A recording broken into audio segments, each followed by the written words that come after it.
You think killer whales rule the ocean. Every documentary says so. But out in the open Pacific, when a pod of orcas spots a sperm whale, something strange happens. They stop, they circle, some of them leave.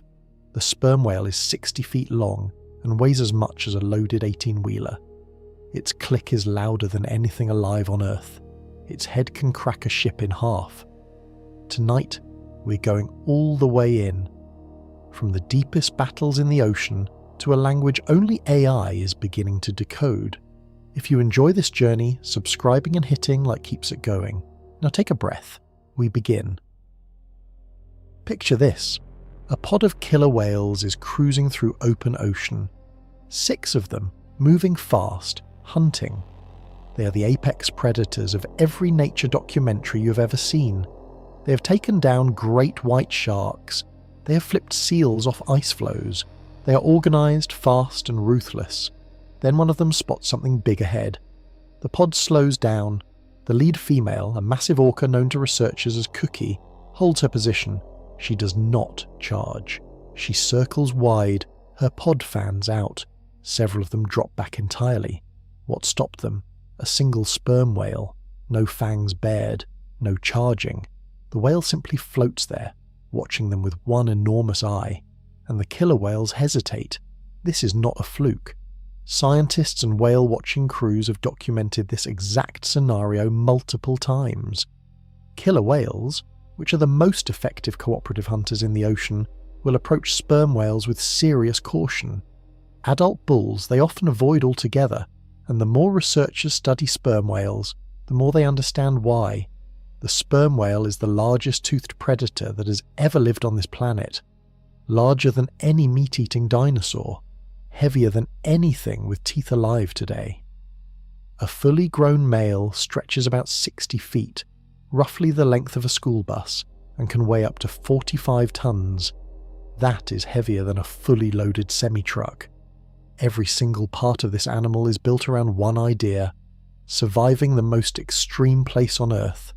And surviving means becoming something that almost nothing can threaten. Sperm whales have patrolled the deep ocean for over 20 million years.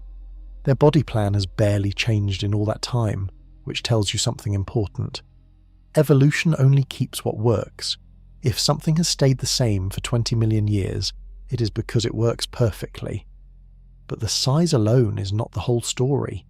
Many large animals get hunted anyway. Blue whales are bigger than sperm whales, and orcas attack them too. Whale sharks are massive and slow, easy targets for anything brave enough. Being large only buys you so much safety. What makes sperm whales genuinely different is the combination. The size is there, the weapons are there, the intelligence is there, and layered on top of all of that is something that scientists are still working to fully understand. A set of abilities so extreme that each one on its own would make this animal remarkable. Together, they make it almost untouchable. The click this whale produces is the loudest sound any animal has ever made. Louder than a rifle shot, louder than a thunderclap. It can be felt through a human chest from 100 feet away. The head that produces this sound makes up 1/3 of the animal's entire body length, and what is inside it is still partly a mystery. The dive it is capable of drops it deeper than almost any other mammal alive, into darkness and pressure so intense that most animals would be crushed. And when threatened, this animal has a set of responses that have shocked marine biologists, confused killer whales, and sunk at least 2 ships. We're going to go through all of it, but first start with the body itself. Because once you understand what you're actually looking at when you see a sperm whale, everything else starts to make sense. Stand at the bow of a research vessel and watch one surface. That is how most people who study these animals describe their first real encounter. You hear the blow first, a sharp diagonal spout shooting up and to the left, about 15 feet into the air. Then the back rises. It keeps rising. The wrinkled grey skin goes on and on, hump after hump, until the tail finally lifts and slides under. The whole sequence can take almost 30 seconds. That is how long it takes for a 60-foot animal to leave the surface. A male sperm whale is built on a scale that is genuinely hard to picture until you have something to compare it to. The body stretches to around 60 feet. That is from one end zone to the other on a football field, minus about 40 feet. Laid on its side next to a standard school bus, the whale would hang off both ends. The weight sits at around 40 to 45 tons, roughly the same as 8 adult African elephants standing on each other. The head alone is enormous enough to be disorienting.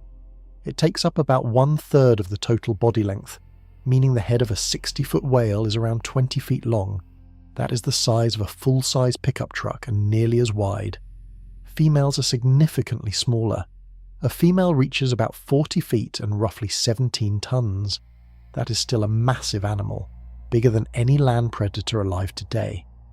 But the male is in a different category entirely. He's 3 times heavier than the female. That kind of size difference between males and females is almost unheard of in the animal world at this scale. Scientists believe it happened because male sperm whales compete violently with each other for the right to breed, and over millions of years, the biggest males won, so the species kept producing bigger and bigger males. The result is an animal that has pushed the biological limits of what a toothed, air-breathing predator can be. The skin is dark grey, almost charcoal, and covered in wrinkles that give it a texture like a dried prune.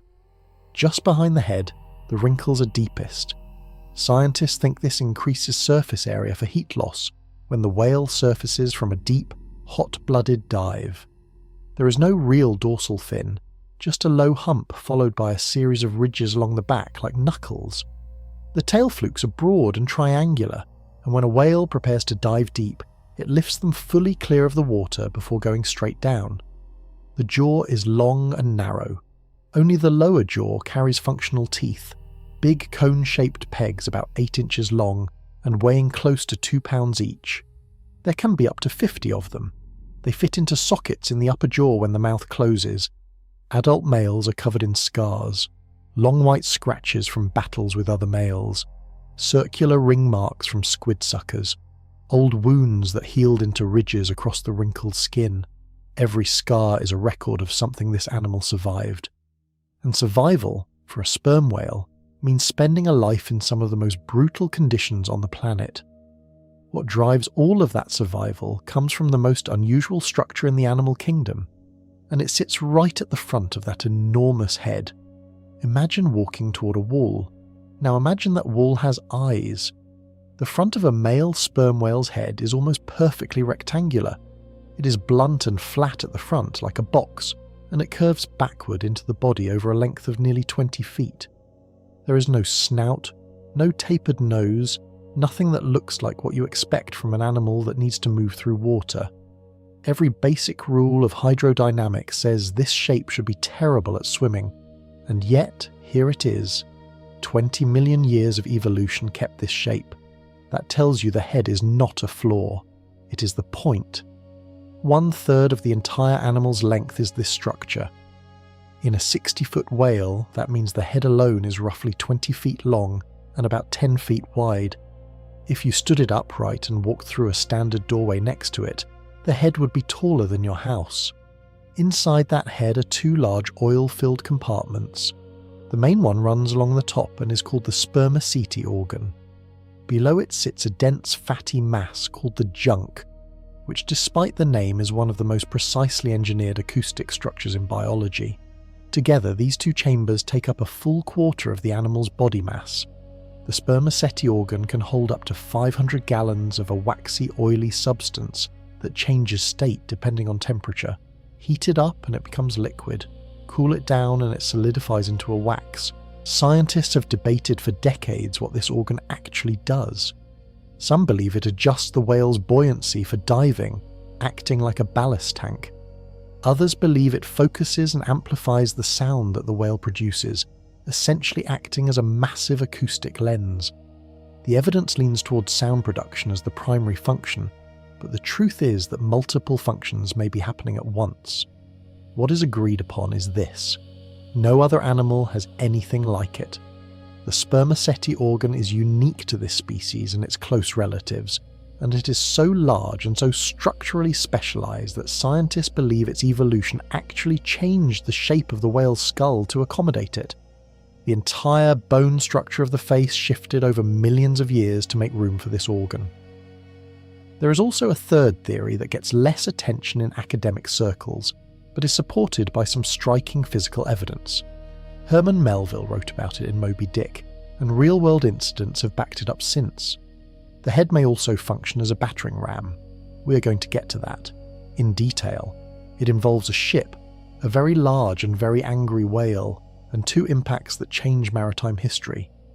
But before any of that, consider what it means to carry a head this size. The muscles of the neck and back that support this structure during dives are enormous.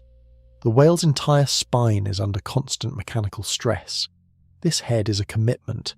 The animal pays for it in energy and structural cost every single day of its life. Whatever is inside that head, evolution decided it was worth it. Something strange and stunning is about to come next, because the head is where this animal produces a sound so loud it was only recently confirmed to be real. Before we get to the sound, pause on what is sitting inside that giant head alongside the oil, the sperm whale brain. It weighs about 17 to 18 pounds. For comparison, the human brain weighs about 3 pounds. The sperm whale brain is roughly 6 times heavier than ours. More importantly, it is the largest brain ever recorded in any animal, living or extinct. Not per body size, in absolute terms. Raw weight, raw volume, the biggest brain that evolution has ever produced. This matters for reasons that go beyond bragging rights. Brain size is not a perfect measure of intelligence, and scientists are careful to say that. A blue whale is bigger than a sperm whale, but its brain is much smaller. Size relative to the body tells you something, but what a brain actually does tells you more. The structure of a sperm whale's brain has features that show up in animals we consider highly intelligent. The neocortex, the outer layer of the brain tied to complex thinking, decision-making and social behaviour, is highly developed. Sperm whales also have spindle cells, a type of neuron found in humans, great apes, elephants, and very few other species. These cells are linked to emotional processing, empathy, and self-awareness. What this means in practice is that sperm whales appear to experience the world in ways we do not fully understand yet. They live in complex social groups with specific roles and relationships. They seem to grieve their dead. They make group decisions. They teach their young.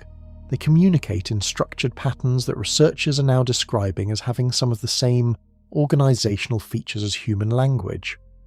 A team of scientists at MIT has been working with an organization called Project CT, which stands for Cetacean Translation Initiative, to analyze thousands of sperm whale vocalizations. What they found is that the click patterns sperm whales use to communicate carry layered context-sensitive information. The patterns change depending on who is listening, what is happening, and who is speaking. That is not simple signaling. That is something much closer to conversation, and the brain that drives all of this social and intellectual complexity also manages the extreme physical demands of this animal's life. Every deep dive, every burst of echolocation, every coordinated defense formation, every battle with a giant squid hundreds of feet down runs through this 18-pound organ. For most of the history of whale research, scientists focused on baleen whales, the filter feeders, because they were more accessible.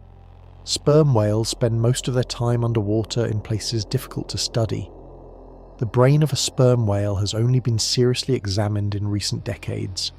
Every time researchers look closer, they find something they did not expect. The brain controls the most extreme physical system in the animal kingdom, and that system centers on a single capability: producing a sound so powerful it bends the rules of what biology should be able to do. What this animal does with sound is where things go from impressive to almost unbelievable. A jet engine at full throttle standing on the runway registers around 140 decibels in air. That is loud enough to cause permanent hearing damage in seconds. A rifle shot next to your ear hits around 165 decibels. A space shuttle launch standing close reaches about 190, a sperm whale click has been measured at 230 decibels underwater. Take a moment with that number. The decibel scale is not linear. Every 10 decibels you go up, the sound is 10 times more intense. Going from 140 to 230 is not 90 steps on a gentle slope. It is a jump of almost 10 million times the sound intensity of a jet engine. Underwater, where sound travels faster and further than in air, this click is in a category of its own. Researchers at the Guinness World Records have confirmed it. A Danish scientific team published the measurement in a peer-reviewed journal. This is not an estimate or a legend. The sperm whale produces the loudest sound ever recorded from any living organism. To put it another way, a thunderclap overhead registers around 120 decibels. A sperm whale click converted to the equivalent in air would be about 44 times louder than that thunderclap, not 44 decibels louder, 44 times the loudness to the human ear. The sound is produced inside that enormous head. The whale forces air through a specialized structure at the very front of its skull, which researchers have nicknamed the monkey lips because of how it looks. The resulting pulse bounces around inside the oil-filled chambers of the head, amplifying and focusing with each reflection, before exiting through the front of the animal as a directed beam of acoustic energy. The junk tissue acts as a lens, narrowing the beam and increasing its power in a specific direction. What comes out is not a rumble or a bellow, it is a click, a single, sharp, percussive pulse, lasting a fraction of a second. But that fraction of a second carries enough energy to travel across many miles of open ocean. People who have been in the water near an actively clicking sperm whale describe the experience as feeling the sound before hearing it. The pulse moves through your chest, through your bones, through your diaphragm. Underwater photographers working near sperm whales in places like the Azores describe flinching involuntarily when a whale fires off a sequence, even at distances of tens of feet. Scientists have asked a natural question. If this sound is this powerful at range, what does it do up close? The answer is, what makes this animal genuinely dangerous? The click is not just communication, it is a weapon. Researchers studying sperm whale hunting behaviour have proposed something that sounds extreme, but has growing scientific support. At very close range, the sperm whale's echolocation click may be powerful enough to stun or kill prey outright, before the whale even needs to bite. The whale dives deep, clicks in the direction of a squid, and the pulse hits the target with enough acoustic energy to cause massive disorientation or shock. The squid stops functioning. The whale swallows it, clean and efficient, 2 miles below the surface. This idea, called acoustic prey debilitation, has been hard to confirm directly because no one has filmed the hunting process at those depths. But the evidence pointing toward it is strong. Sperm whales are known to eat large quantities of squid despite having teeth only on their lower jaw. The teeth appear to be gripping tools, not hunting tools. Something else is doing the initial work, and the fact that sperm whales can hunt successfully even when they have lost all their teeth. Something documented in animals found with worn down or absent lower teeth suggests the sound is doing more than just locating prey. Here is how the hunting sequence works. The whale descends. It produces regular spaced clicks for long-range navigation, sending pulses forward and listening for the echoes that bounce back from objects in the water. A larger echo means a larger object. A moving echo means something alive. The longer the echo takes to return, the farther away the target. As the whale gets closer to prey, the click rate increases. Then it shifts into a rapid-fire sequence called a creak, which sounds almost like a door hinge under pressure. This creak phase is the final approach, pinpointing the exact location of the target in 3 dimensions, in total darkness, from hundreds of feet away. Then the click fires close range. This whole system means that a sperm whale can hunt in absolute darkness, at depths where no light ever reaches, finding and catching prey with a precision that rivals any technology humans have built for the same purpose. The military has studied sperm whale biosonar specifically because of how effective it is in deep water, where modern sonar systems perform poorly. And the sound does something else, something that matters above the surface too. The clicks of an echolocating sperm whale carry far enough to warn other sperm whales across many miles of ocean. The whales can hear each other's hunts, they can hear each other's locations, they can tell from the sound patterns whether another whale is close to prey, resting, or moving fast towards something interesting. Sound is how this animal sees, communicates, hunts, and navigates. And the machine that produces this sound is about to take the whale somewhere that almost nothing else on Earth can follow. Most scuba divers go to about 130 feet. That is the safe recreational limit. Below that, the pressure starts doing dangerous things to the human body. The nitrogen in the air you breathe begins to dissolve into the blood and tissues under pressure. Come up too fast and it forms bubbles inside you, a condition called the bends, which can paralyze or kill. A sperm whale dives to 7,000 feet. That is over 1.25 miles straight down. At that depth, the water pressure is about 200 times the pressure at the surface. A human body at that depth would be crushed. The eyeballs would collapse, the lungs would shrink to the size of a fist, the bones would crack. The sperm whale's body handles all of this without injury, and then swims back up to breathe. The adaptations that make this possible are staggering. The whale's ribcage can flex and partially collapse as it goes deeper, allowing the lungs to compress without tearing. The whale's muscles contain a protein called myoglobin, at concentrations far higher than any land animal, which stores oxygen directly in the muscle tissue. This is why sperm whale muscle is nearly black when you see it. It is so saturated with oxygen-storing molecules that it has turned dark. The circulatory system has specialized blood vessels called retia mirabilia, which means wonderful nets in Latin, that redirect oxygenated blood away from the muscles and toward the brain and heart during the deepest parts of the dive. The whale essentially shuts down non-essential functions and routes its remaining oxygen to keep the most critical systems running. An average deep foraging dive lasts around 45 minutes. After surfacing, the whale breathes rapidly for about 8 to 10 minutes, reloading its oxygen stores, then goes back down. Some dives have been recorded at over 90 minutes with depths approaching 2 miles. Down there it is completely dark. The water temperature is just above freezing. The pressure is intense enough to squeeze the animal from every direction. There is no landmark, no light, no visual reference of any kind, and this is where the sperm whale goes to eat. The prey it hunts at these depths is not small. It is not easy. And the battles that happen down there leave marks on the whale's body that can still be seen decades later. In the deepest, darkest water on Earth, something is happening right now that no human has ever watched from start to finish. A sperm whale is hunting. The target is a giant squid, a real one, with tentacles stretching up to 43 feet from tip to tip, arms lined with sucker rings rimmed with sharp, jagged edges like circular saws. The body alone is about 6 feet long.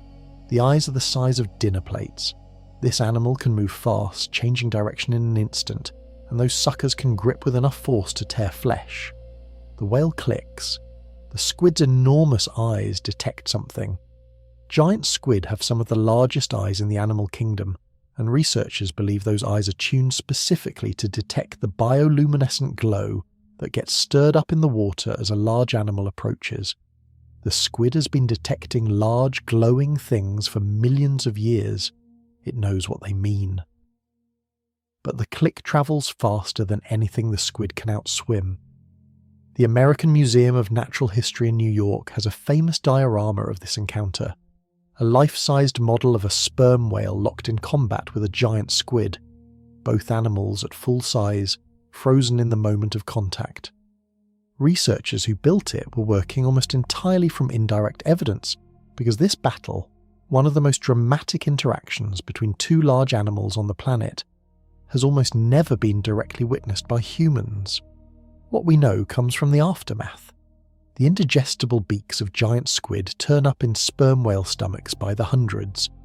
A single whale's stomach has been found to contain thousands of squid beaks at once, and the whales themselves carry permanent marks from these encounters. Circular sucker scars cover the skin of almost every adult sperm whale. Some of these circles are 6 inches across. The squid that made them were enormous. The battle happens fast. The whale uses its click to locate the squid precisely in 3 dimensions, moves to close range, and the creak sequence fires. What happens next in those final seconds, at depth, in the dark, is still a gap in human knowledge. What we know for certain is who wins. The squid's beaks end up in the whale's stomach, and the marks on the whale's skin are the price of the meal. Every adult sperm whale is an archive. Run your eye along the skin of a mature male, and you're reading a record of every battle this animal has survived. The white marks are everywhere. Long diagonal scratches from collisions with other males, straight lines from encounters with ropes and fishing gear, and the circles. The circular marks come from squid sucker rings. Each ring is lined with sharp teeth, and when a squid grips hard enough, it leaves a perfect round wound in the whale's thick skin. These wounds heal, but they leave scars that last for the animal's entire life. Some sperm whales carry hundreds of them. Scientists have used these sucker scars to try to estimate the size of the squid that made them. The logic is simple: bigger circle, bigger squid, bigger sucker. Some of the circles found on whale skin are large enough to suggest squid in ranges that push against what researchers expected, though the method has limits because whale skin stretches as the animal grows, which means a scar made when the whale was young might look larger on an adult. What the scars confirm is something important. These hunts are real battles.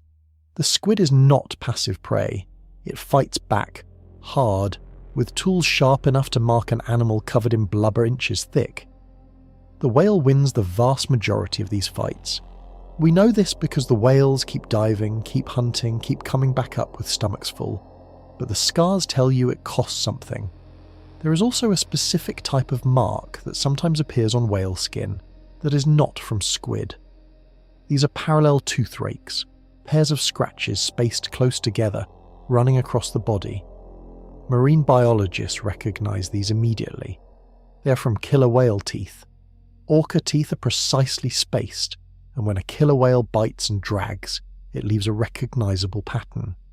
These marks show up on some sperm whales, mostly females and younger animals.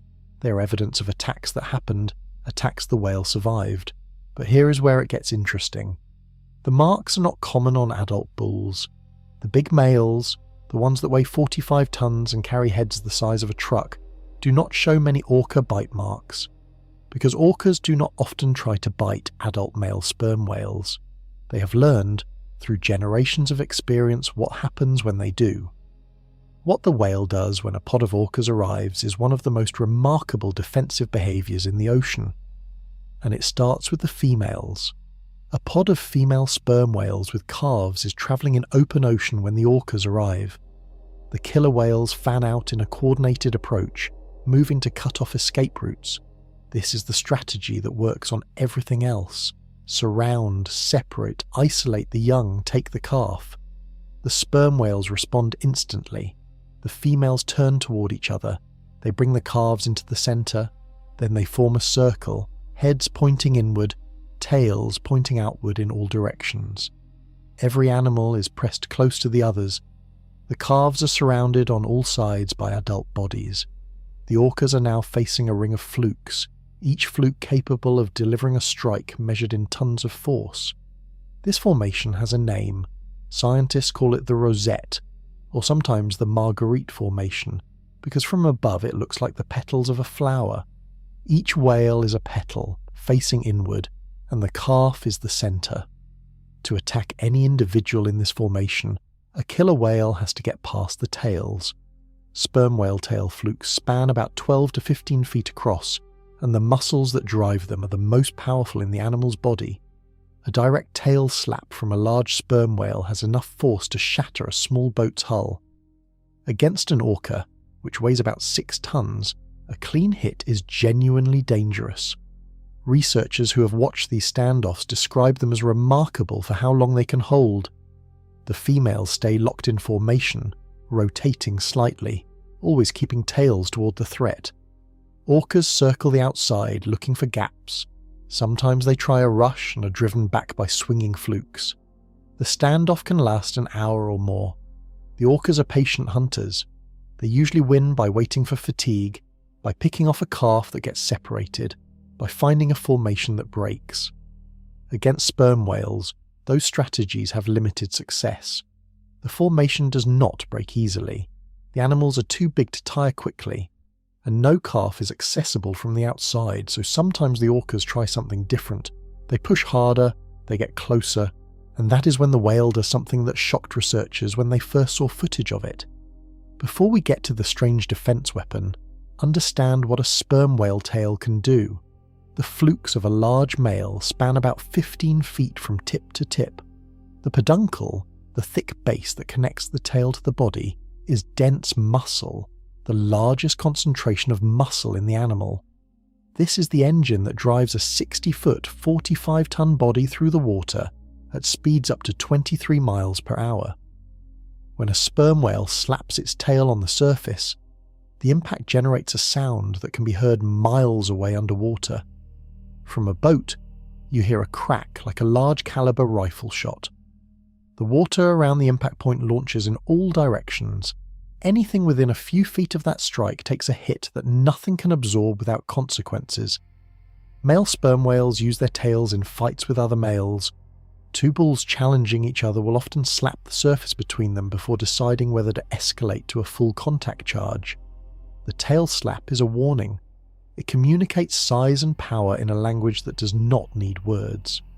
Against orcas, the tail becomes the primary defensive weapon from inside the rosette formation.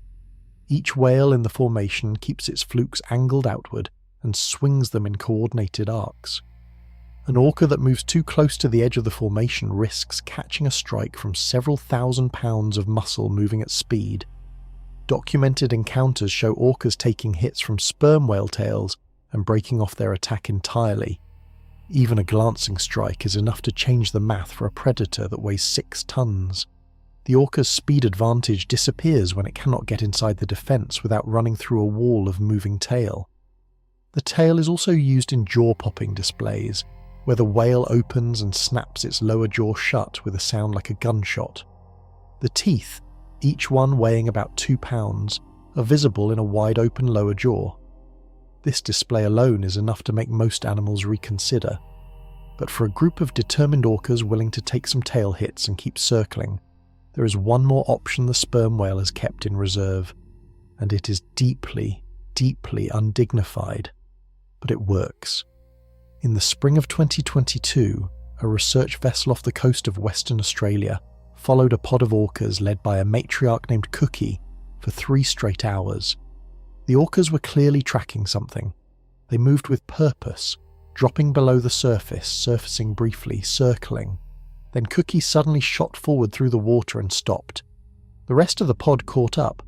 Below them, surrounded by the orcas, was a group of sperm whales holding a rosette formation. What followed was over an hour of intense confrontation. The orcas hammered the formation again and again. They rammed it from the outside. Cookie herself came flying through the water at the formation multiple times. The sperm whales held. The tails kept swinging. Then something happened that none of the researchers or crew members on the boat fully understood until they watched the footage back later. A large, dark, reddish cloud appeared at the edge of the formation near the largest whale. An orca named Wonks was caught in it directly. Wonks peeled away fast, breaking off the attack immediately. Then the same thing happened to another orca named Shredder. Another red cloud. Shredder slapped her tail against the water in what the researchers described as apparent frustration, then regrouped with the pod. The orcas left. The sperm whales regrouped. What they had seen, reviewed on the footage, was defensive defecation. The sperm whale had fired a large cloud of liquid feces, reddish from the squid and krill in its diet, directly at the attacking orcas. It was not accidental. The The whale then used its tail to disperse the cloud outward, spreading it across the water. The visual and chemical cloud disoriented the orcas on contact.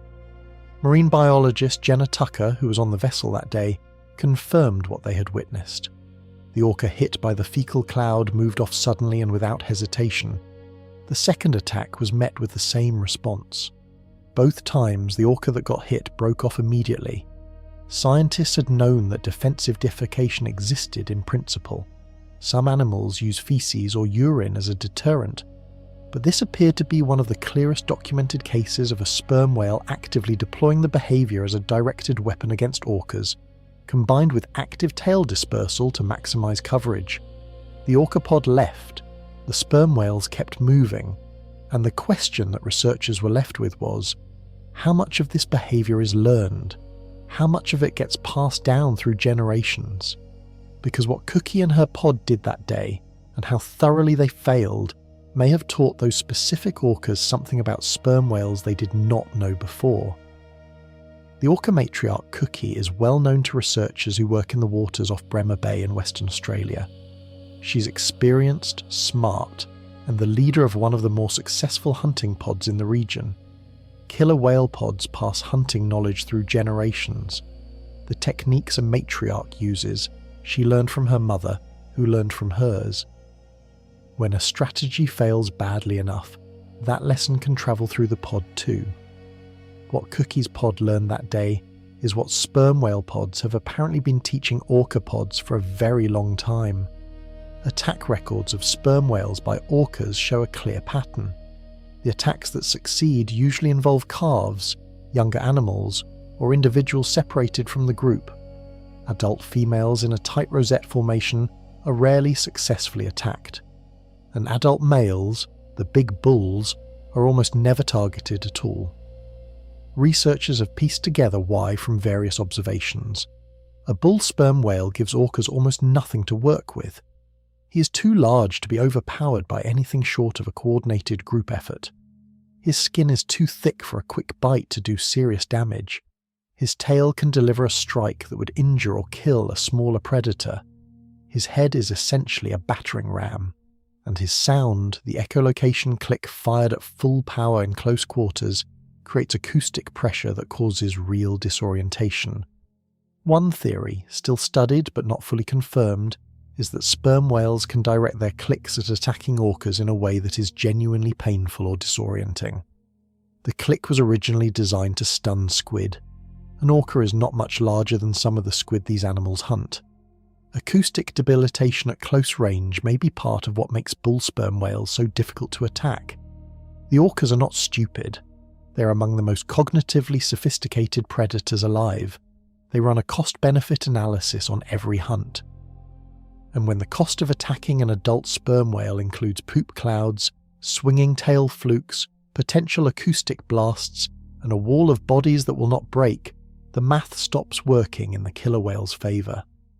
Cookie and Wonks and Shredder swam away that day, and somewhere in their social memory a record of what sperm whales do was updated.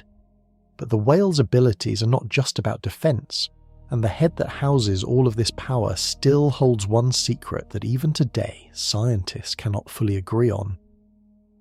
The spermaceti organ sits in the top half of that giant rectangular head, running almost the full 20-foot length of it. It is shaped roughly like an elongated barrel. Inside it is a waxy, oily substance, pale yellow in living whales, that can fill up to 500 gallons of space. Whalers in the 18th and 19th centuries discovered it when they started cutting into the heads of dead sperm whales. They had no idea what it was. The substance looked to them somewhat like semen. They called it spermaceti, from the Latin for whale seed. The whale got its name from this mistake. The substance has nothing to do with reproduction. It is produced by a specialised organ, and it serves purposes that scientists are still arguing about today. The leading theory is that the spermaceti organ is the most powerful acoustic system ever evolved. The whale generates a click at the front of the head in the monkey lip structure. That pulse enters the spermaceti organ and bounces off the hard front wall of the skull at the back, then reverberates forward through the oil-filled junk tissue below, which shapes and focuses it before it exits at the front as the directed beam described earlier. The oil acts as an acoustic mirror and amplifier. The size of the organ determines the power and frequency of the beam.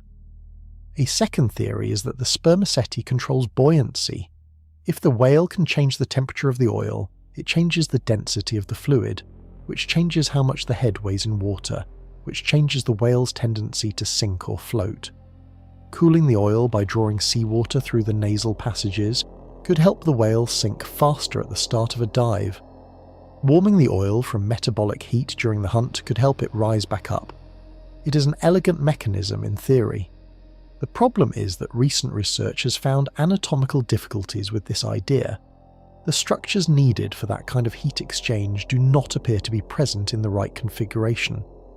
A third theory has been circulating for over a century and a half, ever since Herman Melville wrote it into Moby Dick. It was popular with whalers before it was ever scientific.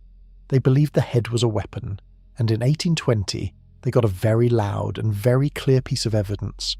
The architecture of a sperm whale's head is unlike any other structure in the animal kingdom. 2 large oil-filled chambers, dense connective tissue, tough cartilaginous walls, the whole thing wrapped in and reinforced by the thickest skin on the animal's body. A team of researchers published a study in 2016 in the journal PeerJ examining the physical structure of the sperm whale forehead, specifically in the context of ramming. What they found was that the geometry of the spermaceti organ and the junk, the arrangement of oil layers and connective tissue, is almost perfectly engineered to absorb and distribute the force of a head-on impact. The tissues are arranged like a composite material, alternating between compressible and rigid layers, which is exactly the design approach engineers use when they want to absorb repeated high-force impacts without permanent damage. Male sperm whales use their heads against each other during competition. When 2 bulls decide to escalate beyond tail slapping and jaw clapping, they sometimes charge head-on at full speed. The impact of 2 50-ton animals meeting skull to skull at combined speeds approaching 25 miles per hour is a collision that would destroy almost any other structure. Their heads absorb it. The researchers noted something in the fossil record too. Ancient sperm whale relatives showed evidence of the same kind of head-to-head combat structure, suggesting this adaptation is very old. The head has been a weapon for millions of years. But what about ships? Multiple 19th century whaling vessels reported being struck by sperm whales.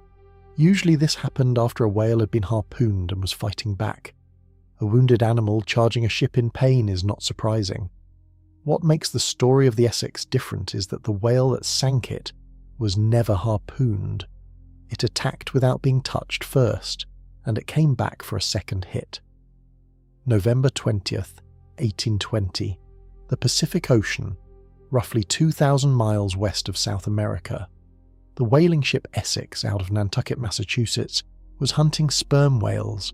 Several whaleboats had left the ship to pursue a group of whales spotted nearby.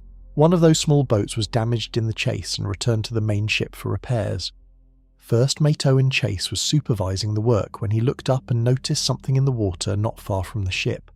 A large male sperm whale was floating silently on the surface, watching. The whale was estimated at about 85 feet long. A normal male tops out around 65 feet. This animal was significantly larger than average and covered in old scars. It had been in the water near the Essex for some time before Chase noticed it. Then it began to move toward the ship. It picked up speed. By the time it hit, Owen Chase estimated it was moving at about 3 knots, coming straight at the port side of the bow. The impact was enormous. Chase described it as a jar that nearly threw every man on the ship off his feet. The whale passed beneath the vessel, stunned or disoriented, and began moving erratically in the water nearby. The crew stood watching, trying to process what had just happened. A whale had rammed their ship. Then it turned around.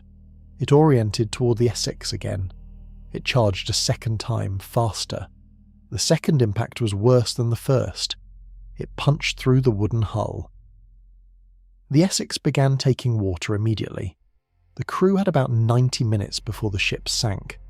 20 men abandoned ship in 3 small wooden boats in the middle of the Pacific, nearly 2,000 miles from the nearest land. What followed was 93 days of survival at sea that devolved into starvation and cannibalism. 8 of the 20 survived. Owen Chase's written account of the sinking became the most famous maritime disaster story of the era. Why did the whale do it?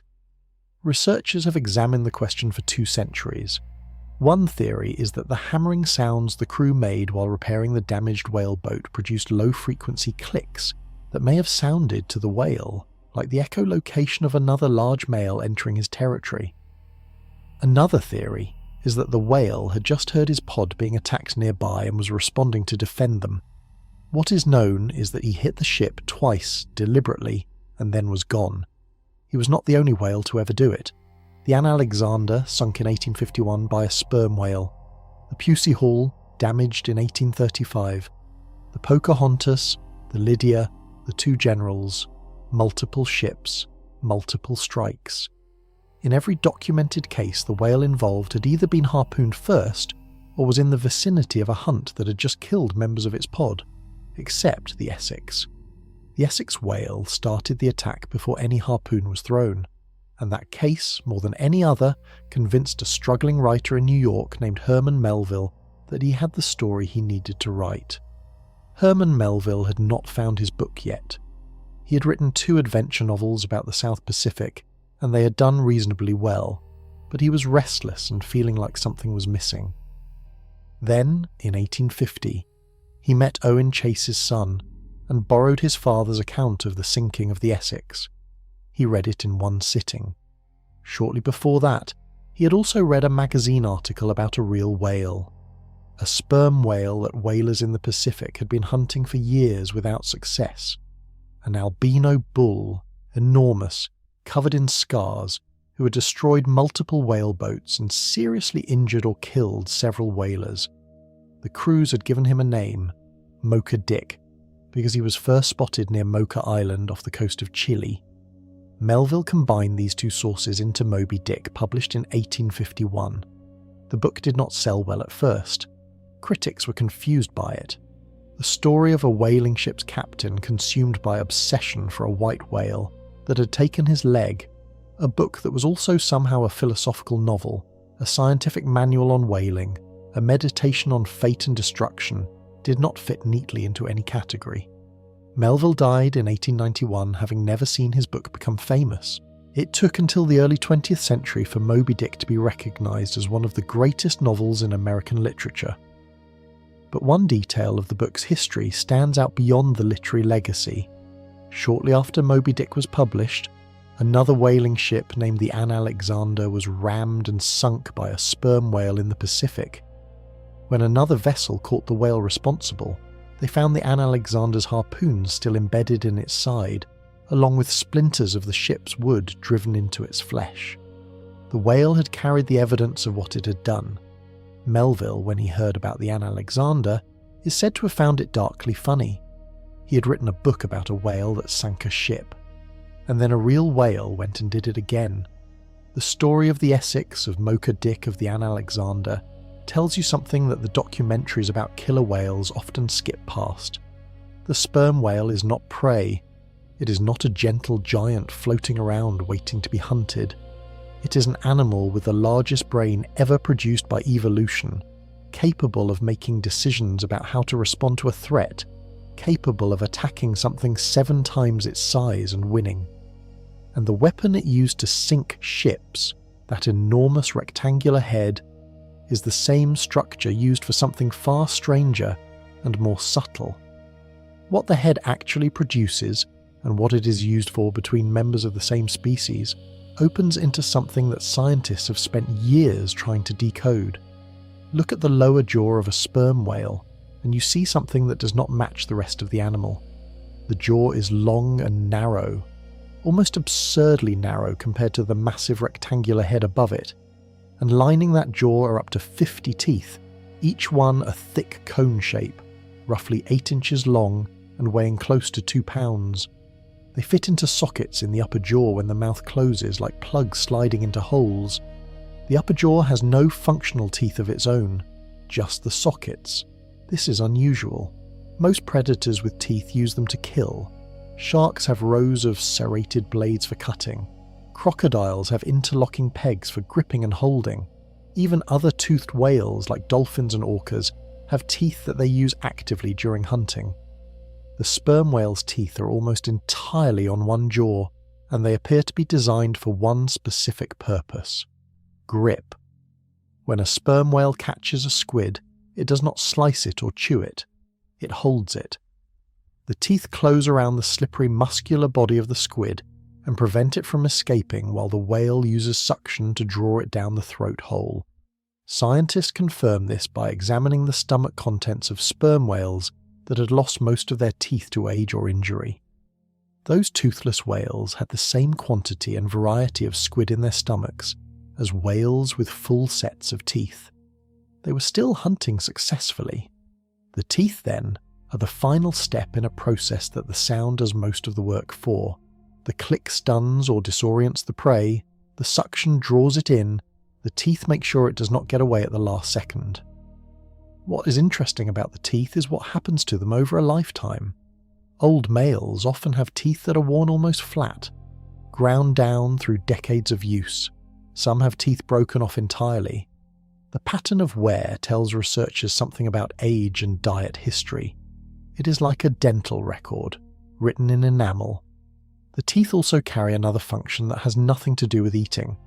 During male-on-male conflicts, the lower jaw is used as a weapon. Two bulls challenging each other will sometimes open their jaws wide and attempt to rake teeth across the other animal's skin. This produces the long parallel scratches seen on adult males alongside the circular squid sucker scars. The jaw display itself, opened wide to show all 50 teeth, is also a threat signal.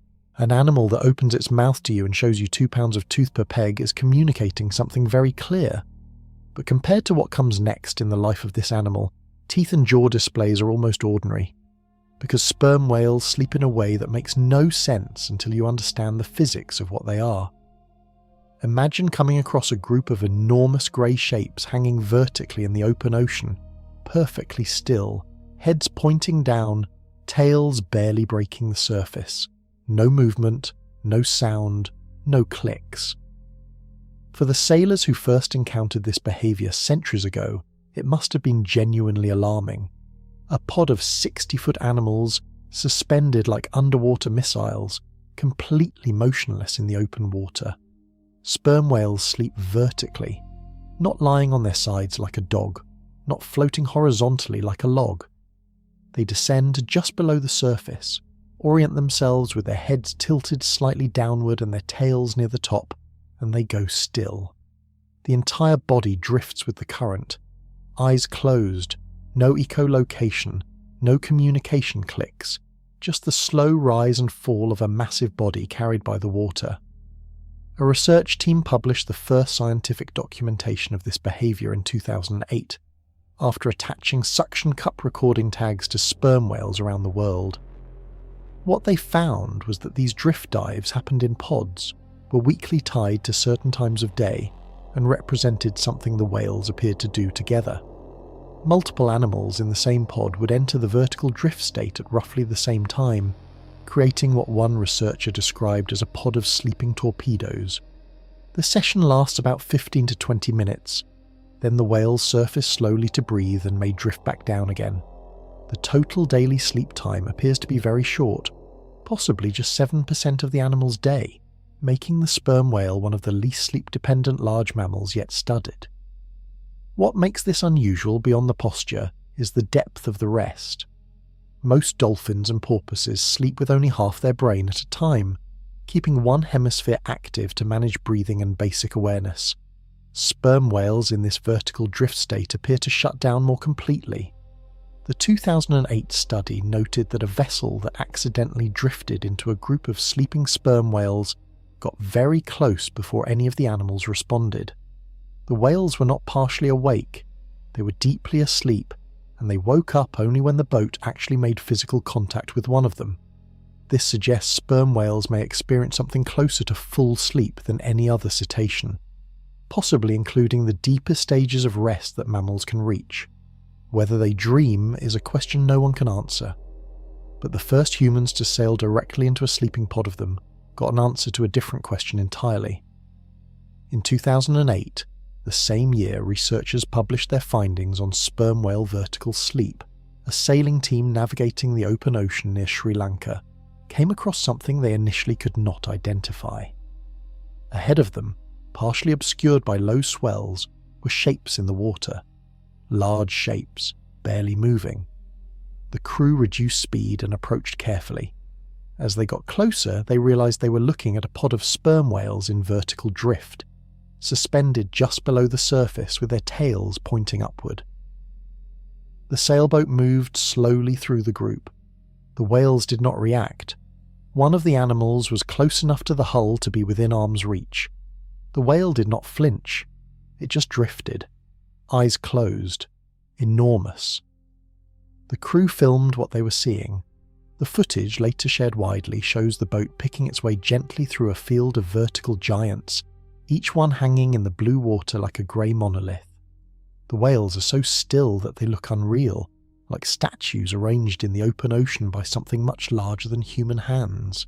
Eventually, as the boat moved past the group, one of the whales at the edge began to stir. A slow movement of the tail, a gradual rise toward the surface, then the others began to wake. The sailors were not attacked.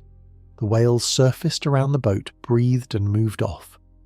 But the footage captures something that almost no one had seen before.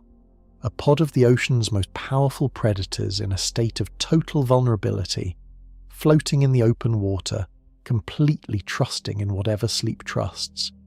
This vulnerability is rare in the animal kingdom at this scale. Apex predators do not usually sleep in exposed positions where anything could approach them. The fact that sperm whales do it suggests either that the ocean offers them few real threats worth guarding against, or that the group itself provides enough security. Sleeping in a pod means that not every animal goes fully under at the same time.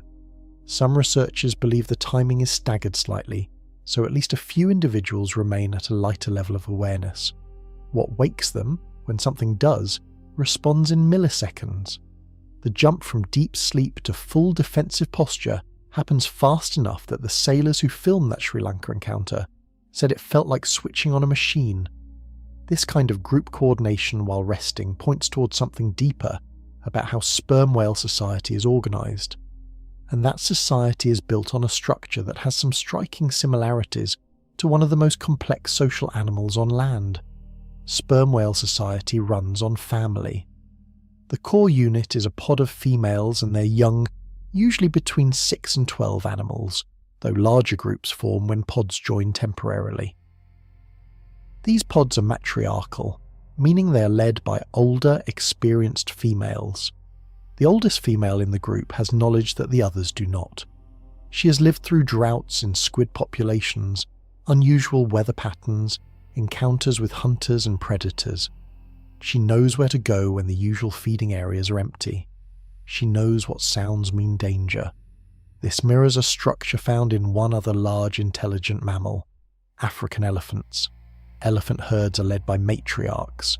The older the matriarch, the better the herd survives during hard times, because she has the accumulated memory of past solutions.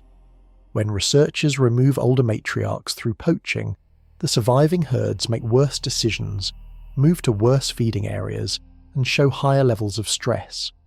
The same dynamic appears in sperm whales. Young whales learn from the older females. They learn which clicks mean what. They learn the defensive formation.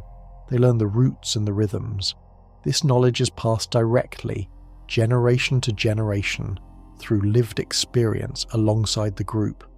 It is culture in the scientific sense of the word. Female sperm whales stay in these family pods for their entire lives.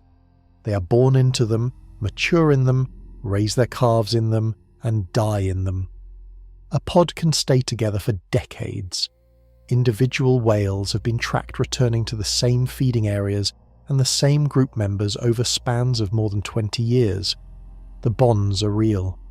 When a calf dies, the mother has been observed carrying the body at the surface for extended periods, returning to it repeatedly. Other females in the pod will stay close, sometimes touching the body gently with their heads. Researchers who study these behaviours describe them carefully, but the word that keeps coming up in their descriptions is grief. And then, at around 10 years old, something happens that tears every male away from everything he has ever known. At around 10 years old, the young male begins to change. He grows faster than the females, his head elongates, his body mass increases at a rate the females cannot match, and at some point, the pod no longer works as a structure for him. He begins to drift to the edges, then he leaves. Male sperm whales leave their birth pods around the age of 10 and spend the next 2 to 3 decades largely alone. The young male first joins what researchers call bachelor groups, loose aggregations of other young males at similar ages, typically found in slightly cooler, higher latitude waters than the female pods. These bachelor groups are not tight family units. They're temporary associations, animals travelling in the same direction for a while, then splitting apart. As the male ages, he moves farther from the tropics. The oldest, largest bulls travel to polar and subpolar waters, following dense concentrations of deep water squid that exist at high latitudes. They are essentially alone. A single bull moving through the cold, dark water, diving deep, hunting, surfacing, diving again. Researchers have found individual males returning to the same high-latitude feeding grounds year after year, decades apart. Photo-identification studies have matched specific bulls by the scar patterns on their flukes and backs across spans of 15 or 20 years. The same whale, alone, in the same cold water. The male returns to tropical waters only to breed. He moves back toward the female pods, joins them temporarily, mates, and then leaves again. He has no role in raising his calves. The females and the pod raise the young entirely. The male moves back toward the cold water. This back and forth continues for decades. The biggest, most dominant bulls may not start successfully breeding until their late 20s, after they have grown large enough to compete. Before that, the younger males attempt to mate but are often displaced by larger competitors. What decides who wins those competitions is one of the most violent and spectacular things these animals do. 2 male sperm whales circling each other in open ocean is something very few humans have witnessed directly. It happens at the surface and below, a slow and then sudden escalation of threat displays that can end in full physical contact. The opening moves are familiar from what we have already discussed: tail slapping, jaw clapping, the loud crack of teeth and the visual display of an open jaw full of 2-pound pegs. The whales circle at close range, tracking each other with those enormous eyes, reading the signals. If neither backs down, they charge. 2 bulls moving toward each other at full speed, heads aimed forward, is a collision involving combined weight somewhere around 90 tons and combined speed approaching 30 miles per hour. When those foreheads meet, the impact is audible from hundreds of feet away. The oil-filled chambers absorb and distribute the force. The connective tissue structure of the junk spreads the load so that neither animal destroys itself in the collision. But animals still get hurt. Males carry the scars of these fights alongside the squid marks and the rope marks. Old bulls are sometimes found with healed fractures in the bones of their lower jaw, suggesting impacts severe enough to crack the structure. Missing teeth. Torn skin. The cost of reproduction in this species is paid in body damage. The bigger animal almost always wins. This is why males keep growing for decades. An older bull who has spent 30 years eating squid in polar waters and returning to breed is simply larger than any younger competitor. He has absorbed decades of fighting and survived it. His body carries the evidence and so does his dominance. Females appear to have preferences for larger, older males. Research on mating behaviour in sperm whales suggests that female choice matters in who successfully breeds. The females are not passive in this process. A matriarch leading a pod has significant influence over which males gain access, and the oldest, most experienced females prefer the most battle-tested bulls. This entire system, the exile, the solo decades, the return, the collision, the breeding, produces the largest toothed animal alive. Generation after generation, the biggest and toughest males breed, and the species gets shaped by that selection. But the body that survives all of this is also doing something else that has nothing to do with fighting. Something quieter and in some ways more impressive. When two sperm whales surface after a deep dive and want to communicate with each other, they do not bellow or moan like humpback whales. They click. The clicks are short, rhythmic sequences called codas. A coda might be 4 clicks in a specific pattern, or 8 clicks with specific pauses between them, or 12 clicks with a rhythm that shifts halfway through. Each coda is different from the others, and each one appears to carry different information. Scientists have been recording and cataloguing sperm whale codas since the 1950s. For decades, the assumption was that codas were relatively simple social signals, something like a name or a greeting, used to maintain contact between animals in a pod. A way of saying I am here, I am part of your group. But the more researchers listened, the more complex the codas became. A researcher named Shane Giro spent years studying a specific community of sperm whales off the island of Dominica in the Caribbean. He would park his research vessel near a pod and listen with hydrophones, recording every coda exchange between animals. Over years of data, patterns emerged that did not fit the simple signal model. Codas were context sensitive. The patterns whales used while socializing at the surface were different from the patterns used after a dive. The patterns used between two specific individuals were different from the patterns used in group exchanges. The patterns changed depending on who was speaking and who was listening. In 2008, Giro recorded 2 young males named Drop and Double Bend at the surface. The 2 whales pressed their enormous boxy heads together and exchanged coda sequences in what looked unmistakably like a conversation. Back and forth, alternating, each whale responding to the other's last sequence. This was a conversation, or something that functioned like one. And if codas are something like words, then sperm whales have something even stranger. They have dialects, and the dialects are something that scientists have only recently started to understand. In 2024, a team of researchers at MIT and a group called Project CTE published a study in the journal Nature Communications that sent ripples through marine biology. Project CTE, which stands for Cetacean Translation Initiative, had spent years collecting and processing thousands of sperm whale codas, building one of the largest acoustic datasets of whale communication ever assembled. They fed this data into machine learning models specifically designed to detect structural patterns in sound sequences. What the models found was not simple. The sperm whale communication system shows what linguists call combinatorial structure. Individual click elements, on their own, carry no meaning. But combined into sequences and varied in rhythm, tempo, ornamentation, and rubato, those same elements produce a space of possible meanings that is orders of magnitude larger than the number of basic elements. This is exactly how human language works. Individual sounds, called phonemes, are meaningless on their own, but combine them in specific sequences and you get words. Vary the rhythm and emphasis, and you change the meaning of those words.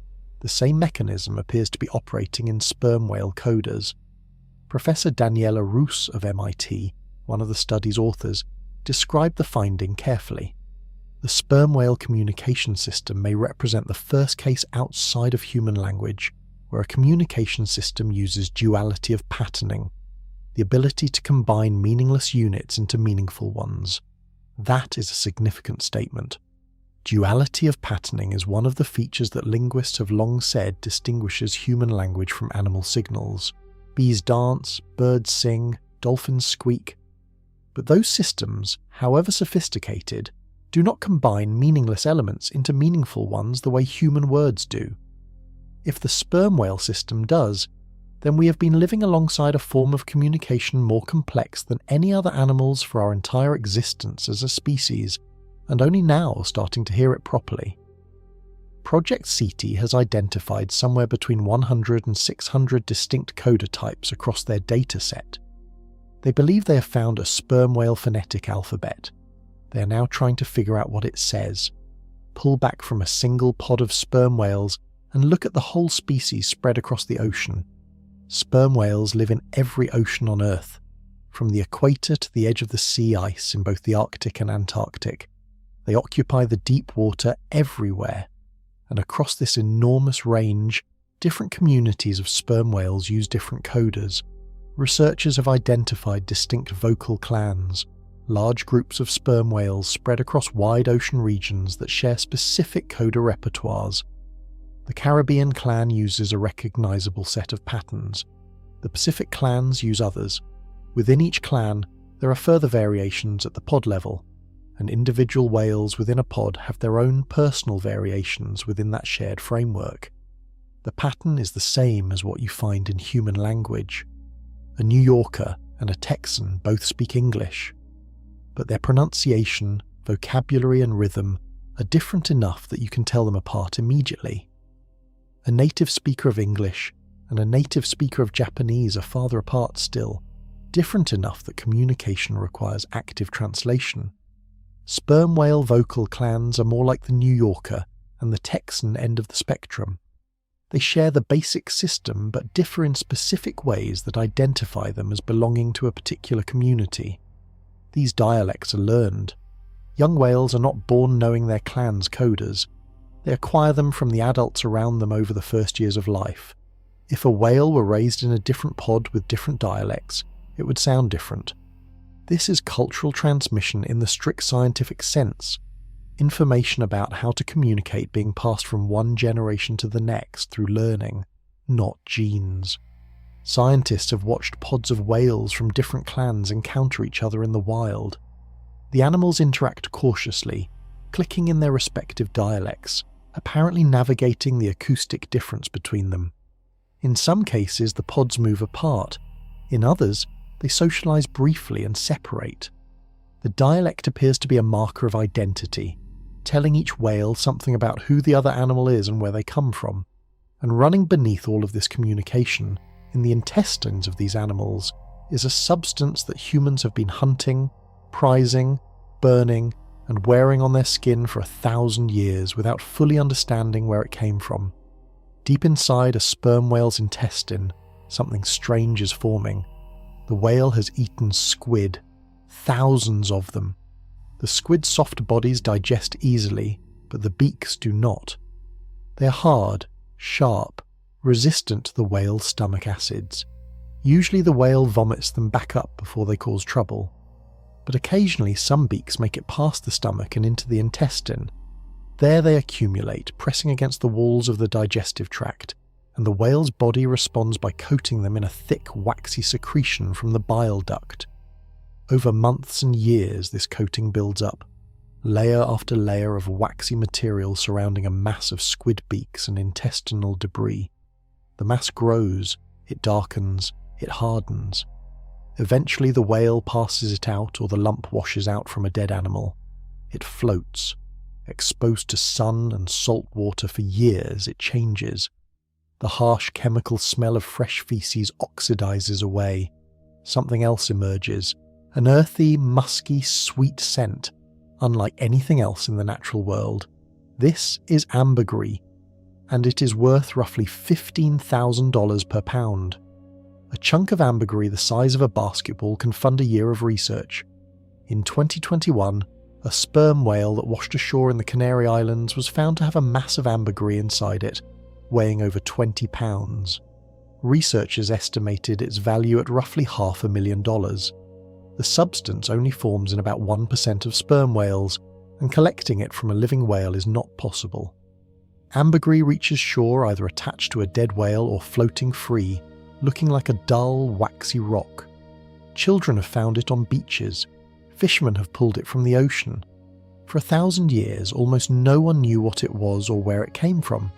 The answer, when it was finally understood, raised an obvious question. What does a substance formed inside the intestines of a whale have to do with perfume? Ancient Arab traders were some of the first to find value in ambergris.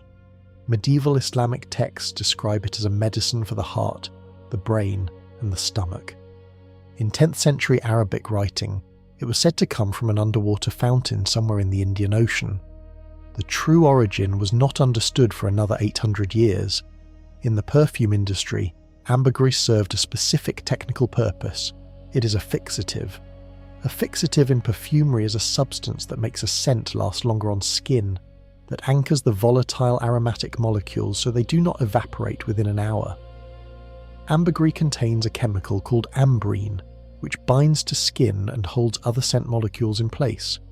Perfumers described it as the difference between a scent that faded in 2 hours and one that lasted an entire day.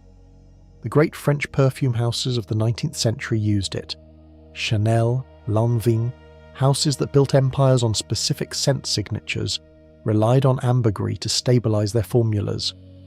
A single drop of perfume containing real ambergris was said to retain its fragrance in a sealed book for 40 years.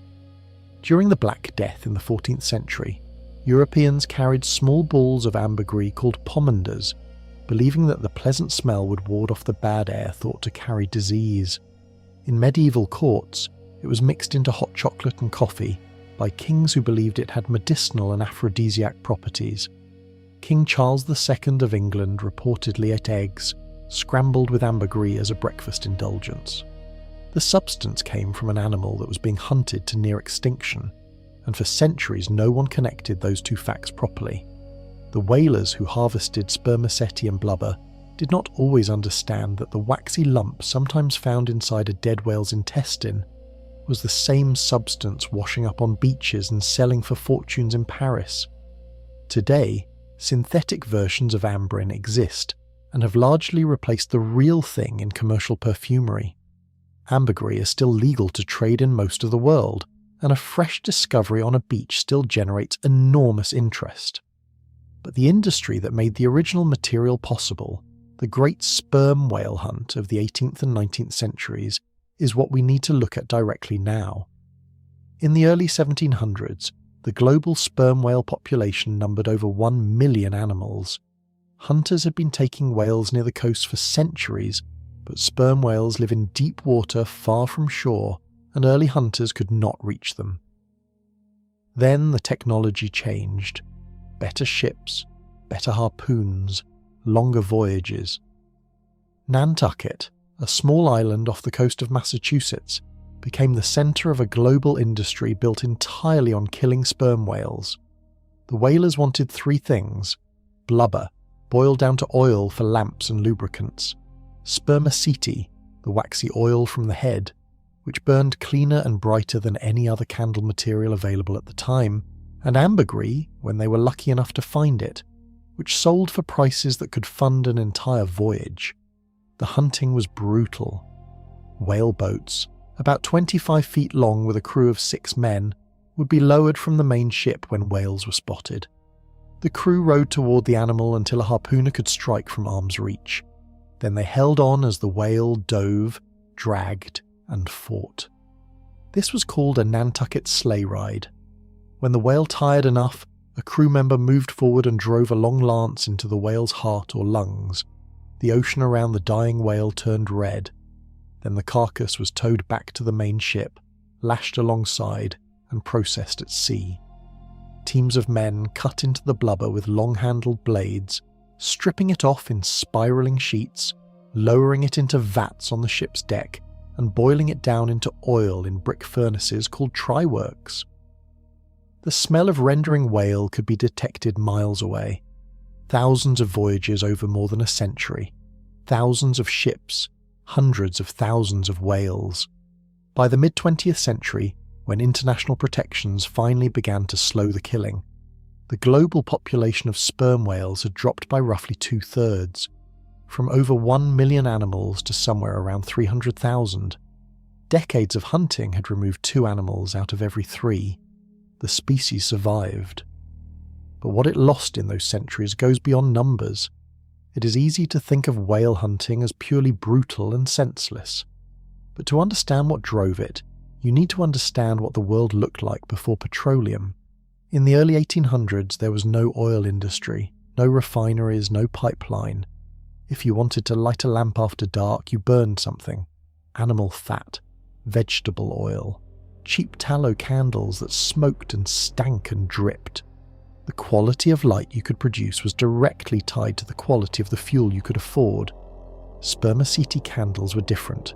They burned cleaner, longer, and brighter than anything else available at the time.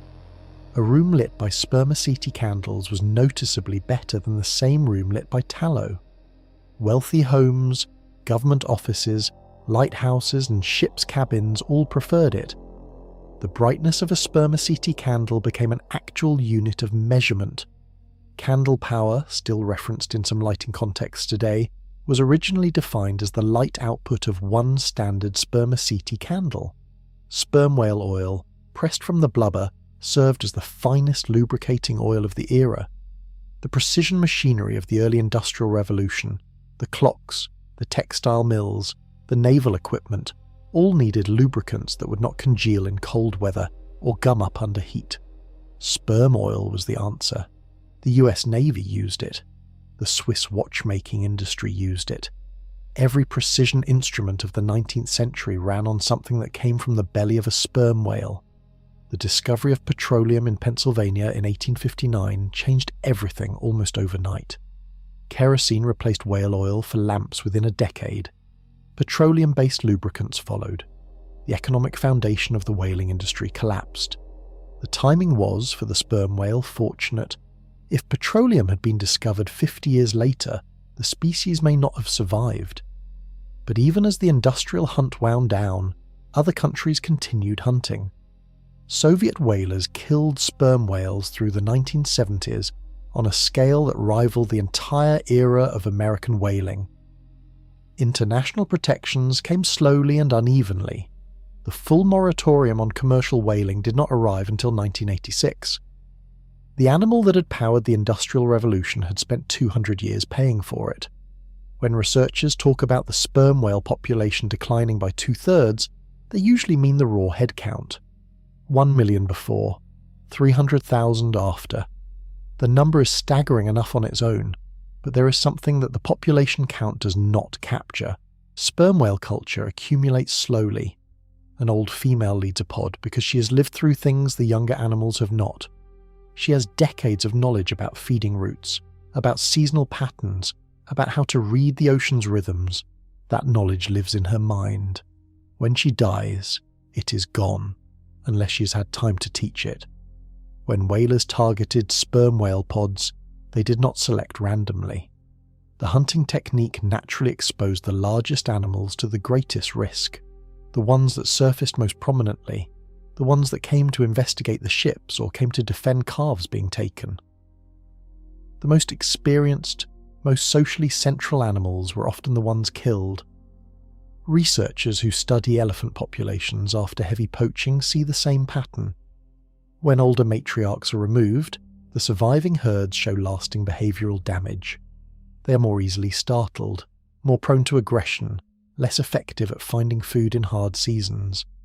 The knowledge structure of the group has been damaged, and it takes generations to rebuild. The same thing almost certainly happened in sperm whale communities across the world's oceans. The cultural loss from 2 centuries of targeting the largest and most experienced animals is not measurable in any simple way. It is baked into the behaviour of populations that have never known what a full complement of old, experienced whales looks like. What the species is today is what survived, and what survived is still remarkable enough that scientists are finding new things about it every year. But what was lost may have been something we will never fully understand because we destroyed the evidence of it before we had the tools to recognise what it was. The recovery is slow. Sperm whales reproduce at one of the lowest rates of any mammal on Earth. A female gives birth to a single calf roughly every 4 to 6 years, after a gestation period of about 16 months. A full recovery to pre-whaling numbers, under current protection, would take centuries, and even now they face threats that the whalers never brought. Quieter, slower, and in some ways harder to fight. For an animal this large, this studied, and this long-lived, the list of things science does not know about the sperm whale is remarkably long. The spermaceti organ still does not have a fully agreed-upon function. The buoyancy theory has anatomical problems, The acoustic amplification theory has the most support, but does not explain why the organ is so disproportionately large. The battering ram theory is supported by physical evidence, but has never been directly observed in a hunting or combat context. Researchers actively debate all three, and the honest answer is that the organ may do all of these things and we are still missing something. The language question is open in ways that keep getting deeper. Project CT has found combinatorial structure in coda sequences, but combinatorial structure is not the same as meaning. Finding a pattern is the first step. Knowing what the pattern means is the second, much harder step. Scientists do not yet know what any specific coda actually says. They know the communication is more complex than previously thought. What it is communicating remains largely unknown. The relationship between sperm whales and giant squid is almost entirely inferred. The battles happen at depths and in conditions that no human has ever properly filmed. The size range of squid being taken is estimated from scar measurements that are known to be imprecise. The exact mechanics of what happens during the final approach and strike, whether acoustic debilitation is involved and at what stage, has never been directly confirmed. The full emotional life of these animals is unmeasured. They show behaviours that, in any other large-brained mammal, researchers would describe as grief, joy, and social bonding. Scientists are careful with those words when applied to whales, because certainty requires evidence that is very hard to collect. But the evidence that points toward a rich emotional inner life keeps accumulating. The deep structure of sperm whale society and how it was altered by centuries of hunting is not fully understood. We do not know what pre-whaling sperm whale culture looked like. We do not know how much knowledge was lost. We do not know what the species would look like today if those 200 years had not happened. Every answer opens a new gap. That is the normal shape of good science. But with an animal this alien to human experience, the gaps are larger than usual. And what sits at the centre of all those gaps is the animal itself. Go back to the beginning of this story. A pod of killer whales slows down. Cookie, the matriarch, circles wide. Her pod hangs back. A single sperm whale floats in the water ahead of them, watching. Now you know what Cookie is looking at. She's looking at an animal that has been alive in this ocean for 20 million years. An animal with the largest brain ever produced by evolution, carrying the accumulated knowledge of decades of life in the deep ocean. An animal that communicates in a system with structural complexity that MIT researchers are only beginning to describe. An animal that can hit you with a sound louder than a thunderclap from across a field, that can hunt in total darkness 2 miles below the surface, that once attacked a ship twice, deliberately, and sank it. An animal that sleeps standing up in the open ocean, trusting the dark water around it, that grieves its dead, that teaches its young, that carries the scars of a lifetime of battles with things most animals would never even encounter. Cookie is also looking at an animal that lost 2/3 of its population to human hunting over 2 centuries, that carries plastic in its stomach from the garbage humans put in the oceans, that is increasingly disrupted by the noise of ship engines and sonar, which interferes with the click system this animal uses to hunt, navigate, and talk. That is still listed as a vulnerable species, still recovering, still rebuilding communities that were shattered before anyone understood what those communities were. The sperm whale is the most powerful, most ancient, most cognitively complex predator in the ocean. Killer whales are smart and effective and rightly respected. But when they meet a healthy adult sperm whale in open water, they hesitate. Evolution taught them to. 50 million years of ocean life has not produced anything more formidable than what floats in front of Cookie right now. The ocean looks empty from the surface. It looks cold and featureless and silent. But somewhere below you, right now, in water dark enough that no light from the sun has ever reached it, a sperm whale is descending. Its brain is running the loudest sonar system alive. Its body is handling pressure that would crush every bone in a human skeleton. Its mind carries knowledge and history and communication that we are only beginning to understand how to read. It has been doing this for 20 million years. It will keep doing it, if we let it.